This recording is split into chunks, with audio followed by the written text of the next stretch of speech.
Bursitis is an orthopedic disease.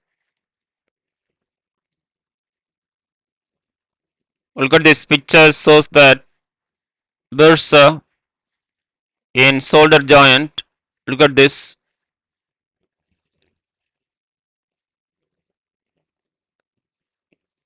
Then X-ray findings.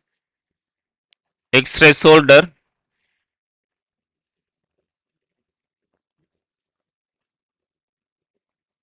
Then MRI to visualize soft tissue.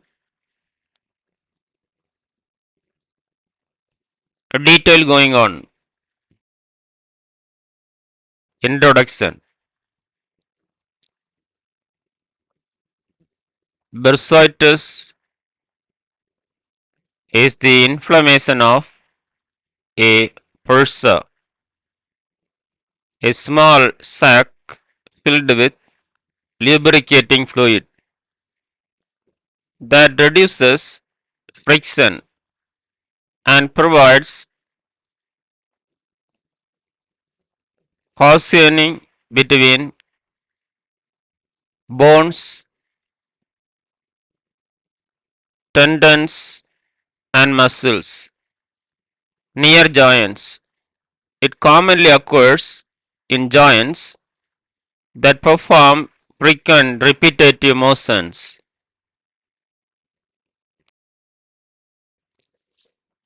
Etymology.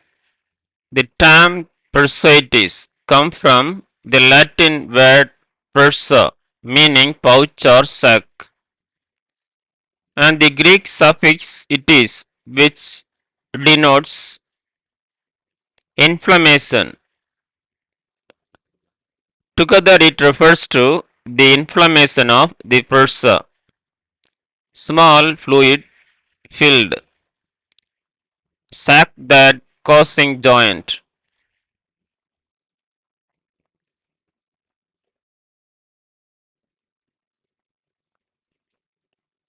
A definition. Bursitis is defined as the inflammation or irritation of bursa, leading to pain, swelling, and limited movement of the affected joint. Types. Types 1. Acute bursitis, sudden onset due to trauma or infection. 2. Chronic bursitis, repeated episodes of bursitis over time, often linked to repetitive motions. 3. Infections or infectious bursitis caused by infection in the bursa. 4. Traumatic bursitis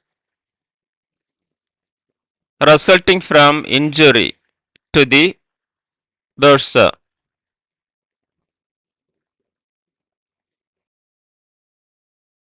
Causes 1. Repetitive motion, example kneeling, lifting, throwing. 2. Prolonged pressure on a joint. 3. Infection, bacterial.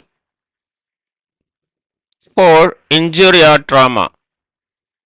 5. Underlying conditions such as rheumatoid arthritis or gout.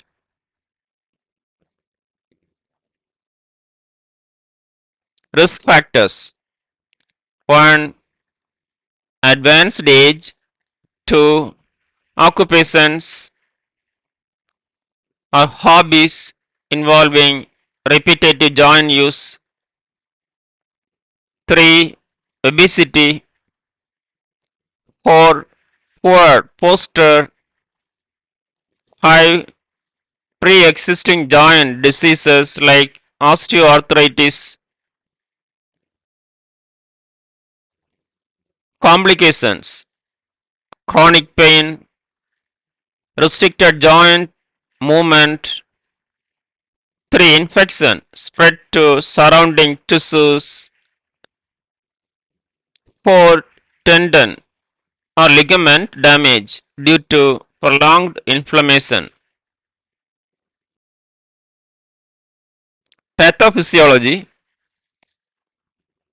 bursitis begins with mechanical or chemical irritation leading to inflammation of the bursa. The inflammatory response increases fluid production, causing swelling and pain. If untreated, fibrosis or chronic changes may occur, resulting in limited joint mobility.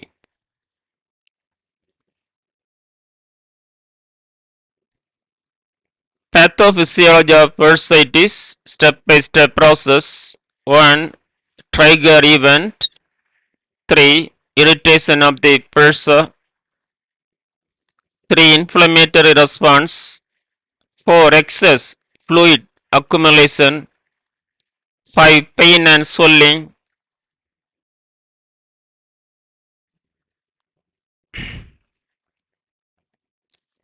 6. Restricted joint movement. 7. Possible chronic changes.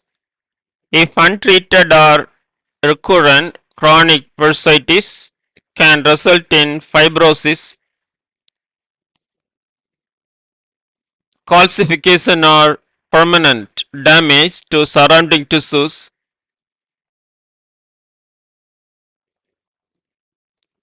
8. Septic bursitis. If present, pathogen inversion results in purulent fluid accumulation.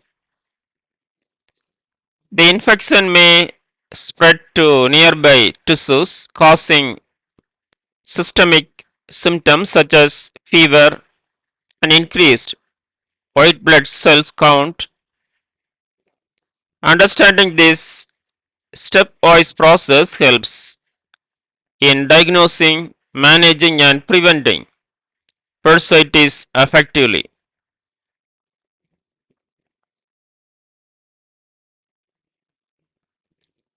Signs and symptoms: 1. Localized pain and tenderness. 2. Swelling and warmth around the affected joint. 3. Limited range of motion. 4. Redness in septic bursitis. 5. Fever if infection is present. Diagnosis: 1. History and physical examination.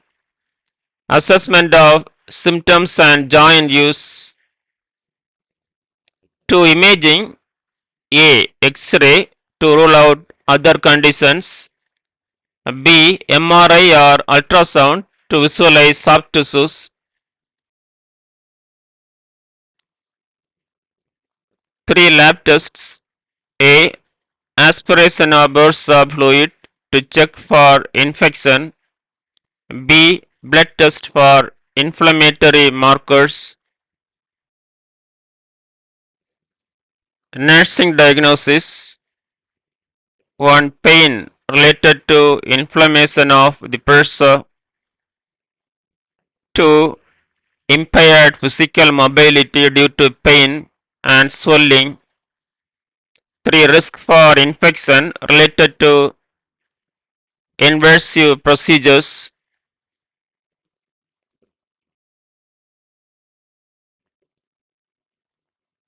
4. Self-care deficit due to pain and restricted movement. 5. Knowledge deficit about disease processes and prevention strategies. Management: first, medical management. 1. Medications. A. non-steroidal anti-inflammatory drugs NSAIDs. B. Corticosteroids injections. C. Antibiotics for septic bursitis. 2. Aspiration, removal of excess fluid from the bursa. 3. Surgery, rare, reserved for chronic cases and responsive to other treatments. Nursing management, 1. Educate about avoiding repetitive movements. 2. Encourage the use of supportive devices. 3. Monitor for signs of infection. 4. Assist with physical therapy exercises. 5. Promote adequate pain relief through prescribed medications and alternative methods. Treatment options. 1. Rest and joint immobilization. 2. Ice application to reduce swelling. 3. Physical therapy for strength and flexibility. 4. Medications like NSAIDs or steroids. 5. Surgical intervention for severe cases.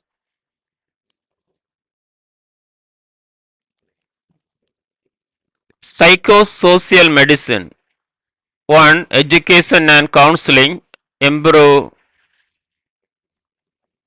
understanding of bursitis and its management. 2. Stress management teach relaxation techniques. 3. Support groups connect patients with others facing similar challenges. 4. Lifestyle modification guidance address occupational or hobby related risks. 5. Encouragement promote adherence to treatment and coping strategies. Prevention, 1. Maintain good posture to avoid repetitive joint movements, prolonged pressure on joints. 3. Use ergonomic equipment at work. 3. Stretch and strengthen muscles around joints. 4. Maintain a healthy weight to reduce joint strain. In conclusion, bursitis, though common, can significantly impact quality of life if left untreated. Prompt diagnosis combined with proper medical and nursing management helps alleviate symptoms and prevent complications. Education and prevention strategies play a critical role in occurrences. Thank you. Have a nice day.